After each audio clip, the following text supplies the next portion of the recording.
জন্য সরমনায় যান, আটরশি যান, দেওয়ানবাগি যান, কে বলেছে ওগুলো আল্লাহর ওলি? ওগুলো আল্লাহর শত্রু।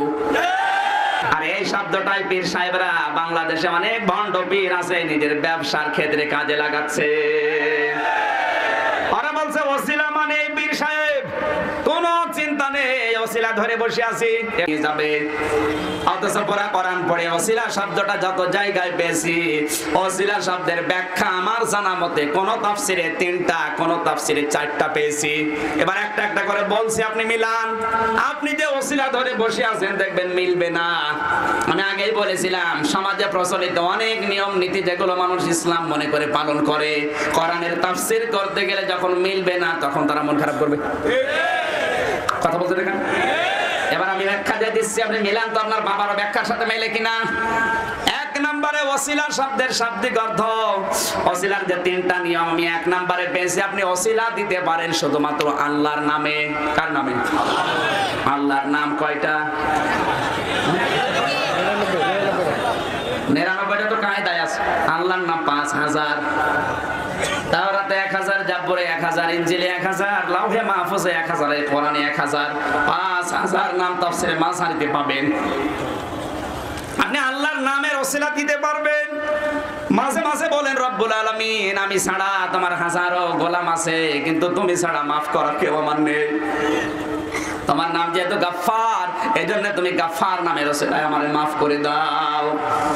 আমার আল্লাহর নাম সাত্তার, এমন কোন অপরাধ নেই আমি যেটা করি না, যদি আমার শরীরে লেখা থাকতো মানুষ আমাকে এখানে না কুকুরের মতো ঘৃণা করতো।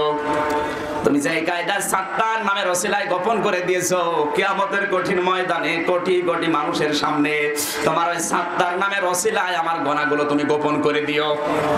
এরকম 5000 আছে। তাহলে ওসিলা শব্দের 1 নাম্বার পেলাম। ওসিলা দেওয়া যায় কার নামে?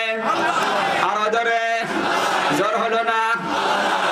দ্বিতীয় নাম্বার ওসিলা দেওয়া যায় নেককার জীবিতদের নামে। এটা নিয়ে একটু ভেজাল আছে বাংলাদেশ, বিশেষ করে পাশে চাঁদপুর, এরা ভেজাল লাগায় বেশি। এদের ওসিলায় শুধু আব্দুল কাদের জিলানী। অথচ ওসিলা শব্দের দ্বিতীয় ব্যাখ্যা হচ্ছে আপনি ওসিলা দিতে পারবেন জীবিত নেককার যারা তাদের নামে।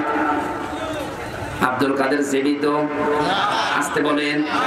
হযরত ওমর ফারুক রাদিয়াল্লাহু তাআলা আনহু, মদিনা অনেকদিন বৃষ্টি বন্ধ ছিল, তিনি নবীর চাচা হযরত আব্বাসের হাত ধরে নিয়ে গেলেন উহুদ পাহাড়ের পাদদেশে। ইস্তেসকার নামাজ আদায় করে তিনি দোয়া করলেন, রব্বুল আলামিন এতদিন তোমার নবী জীবিত ছিল, তার জন্য আমরা ওসিলা দিয়ে দোয়া করতাম। নবীজি এখন আমাদের মাঝে নেই, কিন্তু নবীর আছে। এই নেককার হযরতে আব্বাসের ওসিলা দিয়ে দোয়া করছি, মেহেরবানি করে আমাদের বৃষ্টি দাও। তাহলে ওসিলা দেওয়া যায় দুনিয়ায় যারা নেককার জীবিত তাদের নামে। আর বাংলাদেশে হাজারো মানুষ মরা পীরের নামে ওসিলা দিচ্ছে। এবার যদি বলেন তাহলে নবীজির নামে হযরতে আদম যে ওসিলা দিয়েছিল, হ্যাঁ আমি বলেছি ওসিলা শব্দের 4টা ব্যাখ্যা আছে, কোনটাই 3টা। আমি তো প্রথমে 3টা শুরু করেছি, 4টায় যখন যাব তখন আপনি স্পষ্ট হয়ে যাবেন। তাহলে প্রথম নাম্বারে ওসিলা দেওয়া যাবে কার নামে? দ্বিতীয় নাম্বার দুনিয়ায় যারা জীবিত আর নেককার তাদের নামে। তৃতীয় নাম্বারে ওসিলা আপনার জীবনের যে নেক কাজটা আল্লাহর ভয় করেছেন ওই নেক কাজের ওসিলা দেওয়া যাবে। কথা বুঝতেছেন? এবার বলেন কারো কোনো প্রশ্ন যদি থাকে। আমি যা বলছি সব পড়ে এসেছি, আর আপনার বাবা যা বলে অমুক পীর সাহেব আমার ওসিলা, ওটা ওর বানানো। কথা বলছে না কেন? এবার আসেন এই 3টা ওসিলার ব্যাখ্যায় যাই।